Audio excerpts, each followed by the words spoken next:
Ya Arhamar Rahimin, irhamna.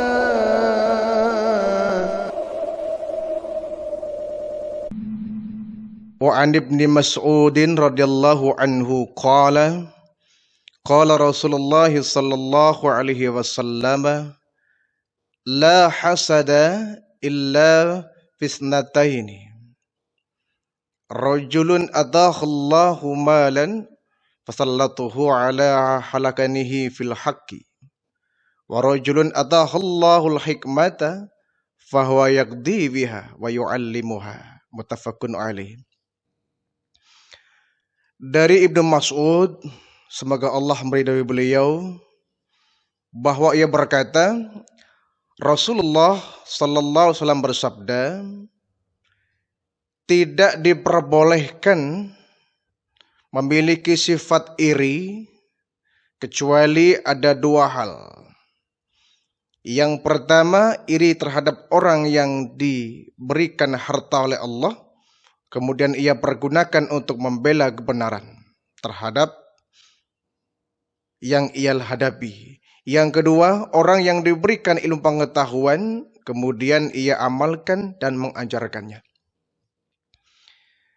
Hadis ini menceritakan bahwa Rasulullah melarang kita untuk memiliki sifat hasad, sifat dengki atau iri. Kita tahu bahwa iri ini kadang-kadang sering sekali menyebabkan orang membawa kepada sifat dengki. Walaupun iri mungkin tidak separah dengan dengki. Kalau iri biasanya hanya sebatas perasaan.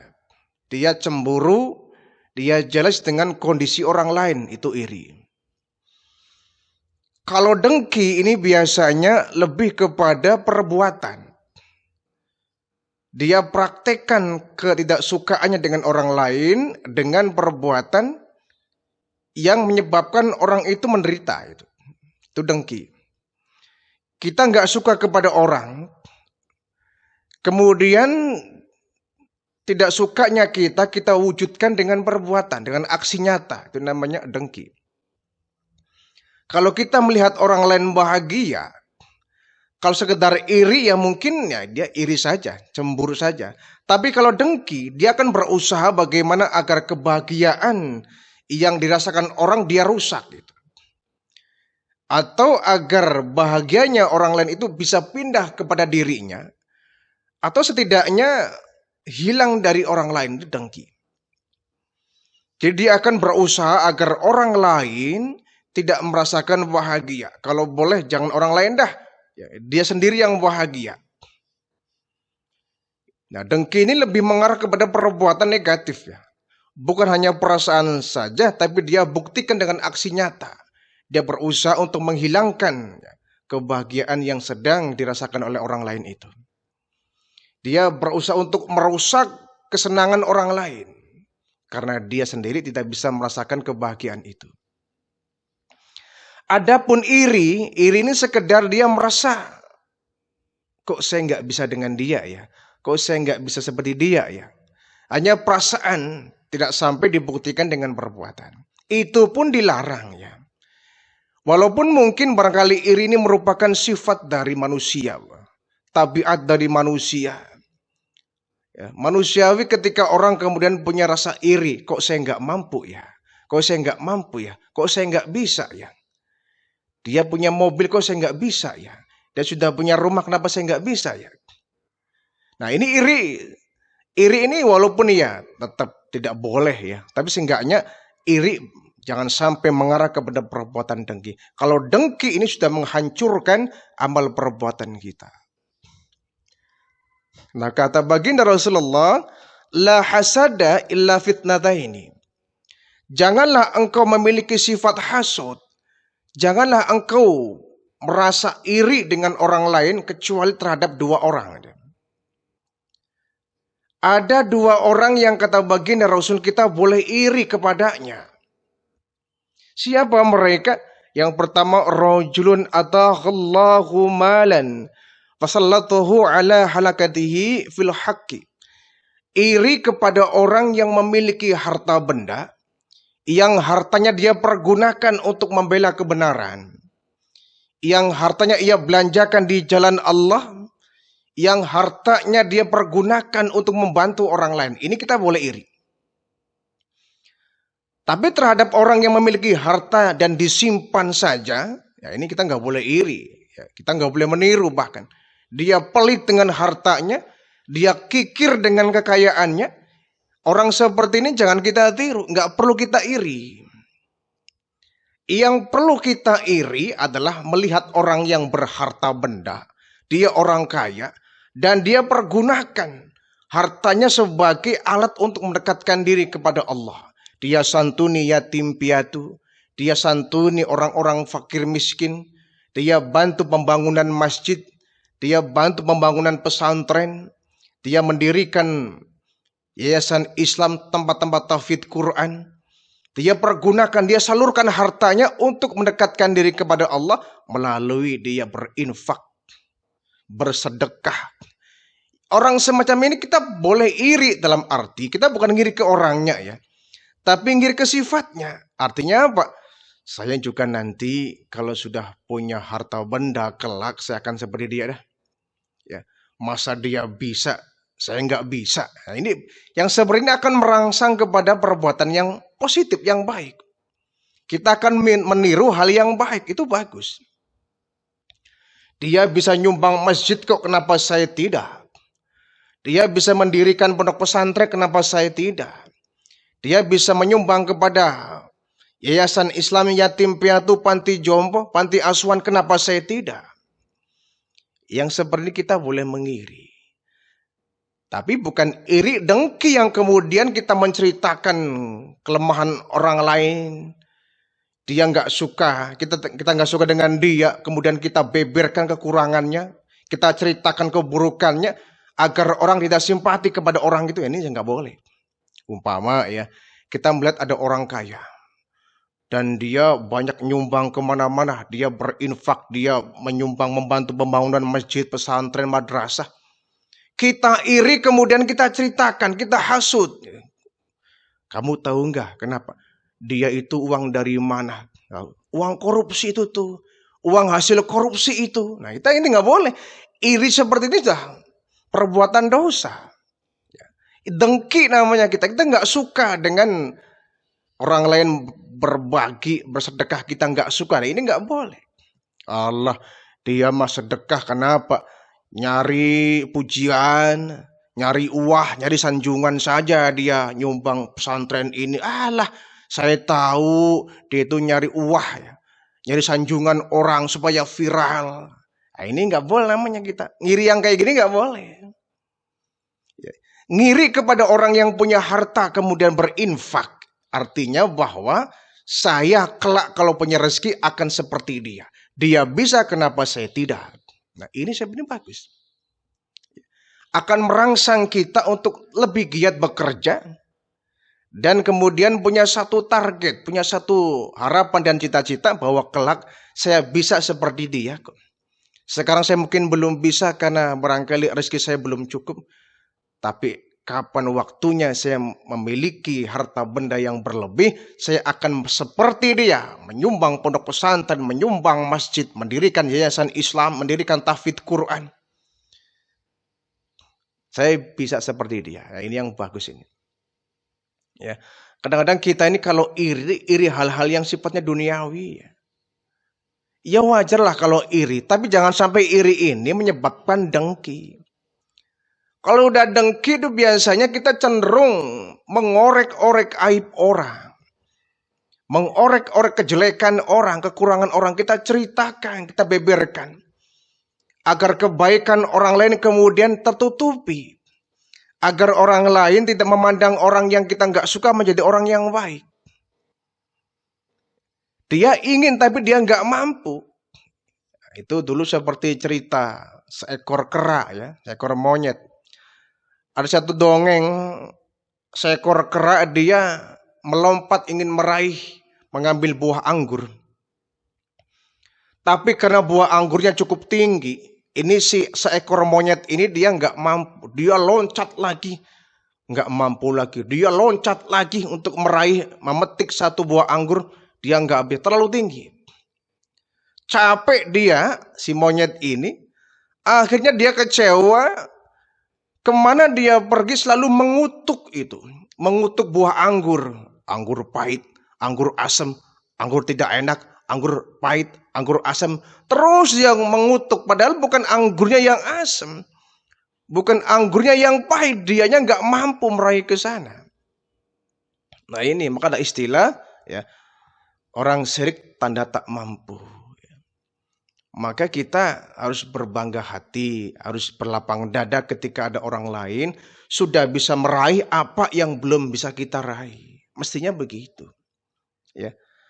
Kita belum bisa mendapatkan itu, tapi orang lain duluan yang bisa mendapatkan itu, mestinya kita bahagia. Itu mestinya, tapi sulit barangkali ya. Yang ada dan umum adalah kalau orang lain duluan bisa meraih itu, kita belum bisa, kita kemudian dengki. Allah, tahu nggak dia kenapa duluan kaya? Padahal dulu sama-sama miskin loh, sama-sama seperti saya kebelangsang. Kenapa dia kaya? Tahu lah, dia akan berdukun, dia akan nyupang tuyul, dia akan miara babi ngepet. Nah ini sudah bahasa-bahasa yang mengarah kepada kriminal, sudah mengarah kepada perbuatan yang jahat. Yang seperti ini jelas dosa. Jadi kita boleh iri kepada orang yang dia ahli sedekah. Dia orang miskin loh. Kenapa dia bisa berangkat haji umroh? Kok saya orang yang lebih mapan dari dia nggak bisa? Saya harus bisa. Dia orang sederhana loh. Kok bisa nyumbang masjid puluhan juta? Loh saya yang lebih bagus ekonomi dari dia kenapa nggak bisa? Saya harus bisa. Menjadikan orang lain sebagai pedoman. Tapi tidak diiringi dengan dengki. Ya, jangan sampai ada orang nyumbang masjid 1 juta, ya misalkan dia orangnya ekonominya di bawah kita merasa iri, kemudian kita pun nyumbang 2 juta. Kemudian kita bilang kepada panitia masjid, Pak tolong saya nyumbang 2 juta ya, tapi nanti di sholat Jumat tolong umumkan bahwa saya nyumbang 2 juta ini dari saya ya, saya bin Sabah itu. Tolong sampaikan agar apa? Agar kemarin ada orang yang nyumbang 1 juta, agar dia tahu bahwa saya pun bisa menyumbang lebih besar dari dia. Ya ini sudah nggak benar ya. Kita boleh berlomba fastabiqul khairat, tapi caranya yang baik. Kita berlomba dalam kebaikan, tapi caranya dengan cara yang santun, cara yang baik, bukan cara yang menyakiti orang. Kita boleh kok berlomba, misalkan kita bersedekah ya. Kita boleh bersedekah. Tapi jangan kemudian, kamu mah 1 juta kecil, besok saya 5 juta. Emang saya nggak bisa. Nah ini udah gayanya udah nggak benar itu. Tak perlulah kita bersedekah kemudian kita menyebutkan pemberian dari kita. Ya, kalau niatnya ingin mencari uang, ingin mencari pujian sih jelas itu. Pak, saya nyumbang 10 juta ya, tapi syaratnya nanti umumkan, itu dari saya. Ya. Pak, saya nyumbang ya 10 juta ya, ini pembangunan masjid, tapi nanti ketika saya menjadi calon kubu, Bapak pilih saya. Nah, ini sedekah model apa? Yang namanya sedekah, yang namanya infak itu tanpa syarat. Ya. Tanpa embel-embel syarat. Kalau kita sudah bersedekah dengan dibumbui syarat, itu bukan sedekah namanya. Itu namanya hadiah. Pak, saya nyumbang pesantren ini ya 100 juta. Tapi nanti kalau ada pemilihan gubernur, tolong Bapak kerahkan warga di sini untuk memilih saya. Ini sedekah model apa yang seperti ini? Jadi sedekah tulus, ikhlas, tanpa pamrih, tanpa minta balasan, dan tanpa syarat-syarat tertentu. Jadi ada orang yang kaya, memiliki harta benda, dan dia rajin bersedekah, kita boleh iri. Bukan iri kepada orangnya, kemudian kita hasut, membicarakan dia, kejelekan-kejelekannya, bukan. Tapi artinya bahwa Kelak nanti kalau Allah memberikan saya karunia menjadi seperti dia, memiliki harta benda yang berlebih, saya pun akan bersedekah seperti dia. Nah, ini bagus. Namanya kita menjadikan orang lain sebagai pedoman, sebagai perangsang kita untuk lebih baik. Satu ya. Yang kedua kata baginda Rasul, kita boleh iri. Rajulun ataahullahul hikmata fahuwa yahdi biha wa yu'allimuha. Kita boleh iri terhadap orang yang diberikan ilmu pengetahuan, diberikan hikmah. Kemudian dia mengamalkan dan mengajarkannya, kita boleh iri. Kalau tadi iri kepada orang yang memiliki harta dan dia berinfak, kita yang kedua ini boleh ngiri kepada orang alim yang dia menyebarkan ilmunya kepada masyarakat. Kita boleh iri. Sekali lagi, irinya bukan iri kepada orangnya yang kemudian kita hasut, bukan. Tapi iri dengan perilakunya, dengan perbuatannya, dengan amalnya. Dia hebat ya. Kenapa? Dia berpuluh tahun di pondok pesantren, lalu dia bisa membangun pesantren, dia membangun madrasah, dia bisa menyebarkan ilmunya ya. Nanti juga saya kalau seperti dia memiliki ilmu, saya akan niru seperti dia dah. Saya akan ikut berdakwah, saya ikut menyebarkan ilmu. Kita boleh iri. Ya. Misalkan lagi ada orang lain, ya tetangga kita, anaknya di pondok pesantren, kemudian begitu kuliah di pesantren, anaknya ini berilmu, ya, kemudian dia ngisi ta'lim, ngisi kajian, ngisi dakwah, ngisi kuliah subuh, ngisi khotbah Jumat. Kita sama memiliki anak laki-laki tapi masih kecil umpamanya. Nah, kamu nanti kalau gede seperti yang di samping tetangga kita ya, kau mondok. Nanti kau mondok, gali ilmu di sana, ilmu seluas-luasnya, kau pulang dari pondok, kau sebarkan ilmu seperti dia. Ini bagus. Ya. Ada rangsangan terhadap kondisi orang, tapi rangsangan yang baik. Rangsangan yang baik. Jangan sampai ada orang yang pulang dari pesantren, ilmunya sudah cukup, dia berdakwah, dia mengisi pengajian, kita malah dengki. Ilmu belum seberapa, gaya-gaya ceramah, apa itu? Itu mah hanya sok-sokan aja, sombong itu ya, mencari pujian orang. Nah, ini nggak baik. Dengki namanya. Kalau seperti ini berbahaya, bisa merusak amal kita. Iri dalam artian bahwa kelak nanti, misalkan ya, kita masih remaja ini, masih usia muda belia. Lihat Pak Kiai, hebat ini Pak Kiai ya, kalau ceramah mantap. Ilmunya begitu tinggi dan dalam. Hafal banyak hadis, tahfidz Quran bahkan dia. Kalau ceramah bikin orang tertarik. Nanti juga saya kalau sudah dewasa, saya ingin mondok, saya ingin mencari ilmu agama, saya akan seperti dia. Akan seperti beliau menyebarkan ilmu.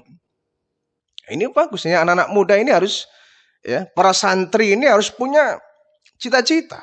Jangan sampai ditanya, kau pulang dari pesantren bisa ceramah enggak? Enggak bisa. Bisa ngisi kuliah subuh enggak bisa. Nah, ini sayang seribu sayang ya.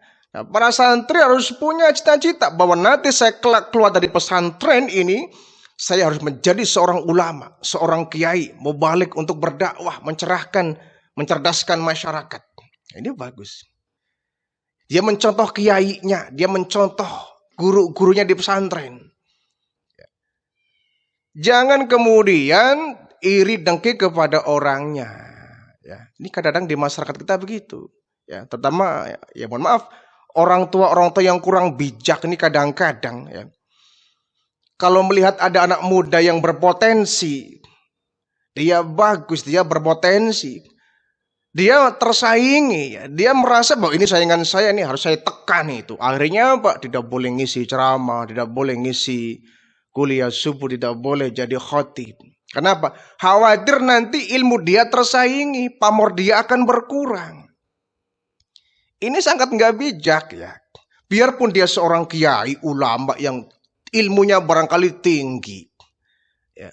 Tapi kalau sudah hasud, jelek ya. Muncul ada yang baru ya. Kiai-kiai baru, ulama-ulama yang masih muda-muda, kemudian disiriki. Kamu masih bau kencur, mau dakwah, belum banyak menguasai kitab ini, kitab itu, mau berdakwah. Nanti dulu lah, kamu masih anak muda, belum pantas kau jadi seorang pendakwah.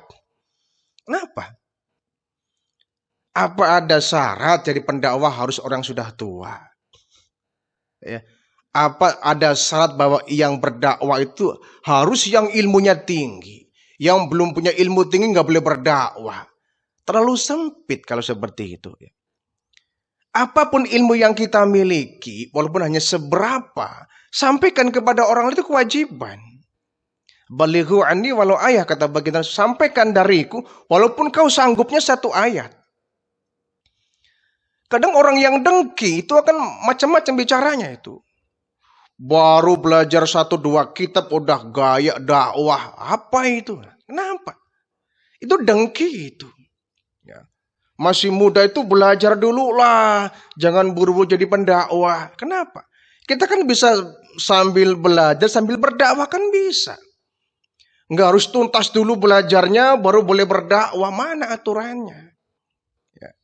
Kita sambil belajar untuk diri kita sendiri, pun kita sambil menyelam minum air, kita sampaikan ilmu yang baru kita dapatkan kepada orang lain secara luas. Ya. Bukan misalkan ya ada anak muda, dia belum lulus di pesantrennya. Belum lulus, ya masih pesantren. Apakah belum boleh berdakwah? Apakah belum boleh ngisi ceramah? Ya. Nanti kamu ngisi ceramahnya, jadi khotibnya kalau udah lulus dari pesantren, sekarang sih masih muda, belajarlah dulu. Ya apa salahnya kalau kemudian dia sudah memiliki ilmu walaupun belum sempurna ilmunya, sampaikan kepada masyarakat. Yang penting yang kita sampaikan tidak menyesatkan. Tidak menyesatkan masyarakat. Nah, penyakit kita kadang-kadang di masyarakat kita tuh begitu. Kalau ada orang tua yang kurang bijak nih. Ada kadang di beberapa masjid yang dia merasa saya di sini tokoh agama ya. Saya di sini kiai, sini ulama ya. Semua harus tunduk dan patuh kepada saya. Begitu ada anak muda yang punya potensi, yang punya bakat, bisa ngisi ceramah, bisa ngisi pengajian, mestinya kan didukung. Bagus, kau akan menjadi pengganti saya ya. Saya sudah usia sepuh, tapi kau lebih seringlah menggali ilmu agama lagi supaya mantap ya. Saya dukung kamu, kan gitu mestinya. Ya, bagus itu ya. Mestinya tuh yang bijak itu cari bibit-bibit anak muda yang berpotensi untuk menggantikan posisinya. Bukan kemudian malah sirik dan dengki. Karena merasa bahwa keilmuannya akan tersaingi. Pamornya akan berkurang. Wibawanya akan sedikit tergerus dengan hadirnya para tokoh-tokoh muda. Para aktivis dakwah yang masih muda ini. Nggak perlu. Sebagai orang tua kita dukung. Ya, kita dukung. Karena apa? Kita kan nggak selamanya. Usia kita ada batasnya. Ya. Mencari pengganti kiai itu lebih sulit dari mencari pengganti gubernur, mencari pengganti presiden itu mudah. Ya. Pak Kuwu hari ini mati, mungkin besok akan segera ada gantinya. Bupati hari ini meninggal dunia, mungkin beberapa hari esok sudah ada penggantinya.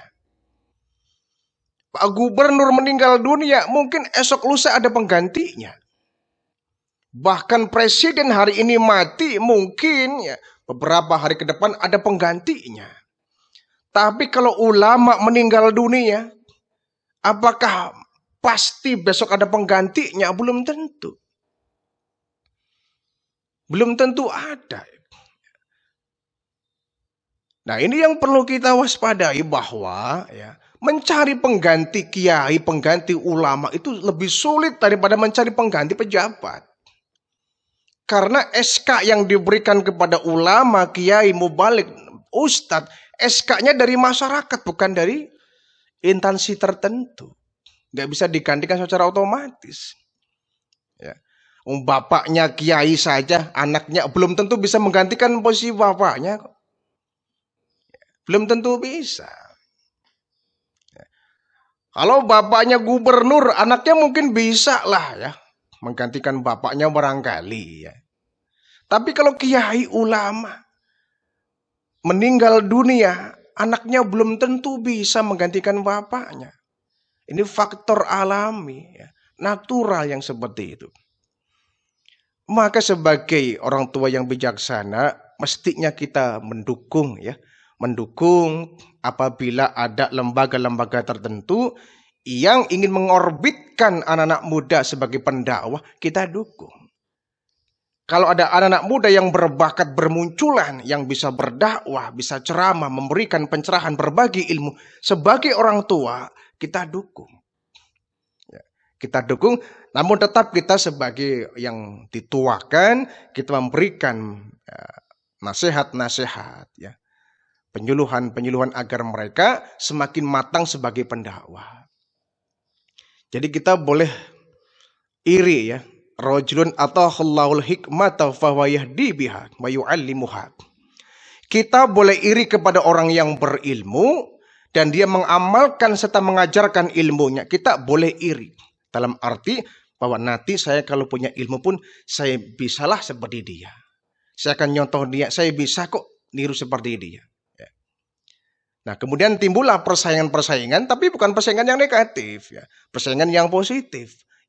Berlomba-lomba dalam menyebarkan ilmu, berlomba dalam mengamalkan ilmu, berlomba dalam berdakwah. Ini kan bagus. Masyarakat kita itu sangat membutuhkan ya para pendakwah-pendakwah yang bisa mengarahkan hidupnya, menyejukkan hatinya. Bukan provokator yang memecah belah umat, ya, tapi seorang dai, seorang ulama yang bisa menyatukan seluruh komponen masyarakat kita.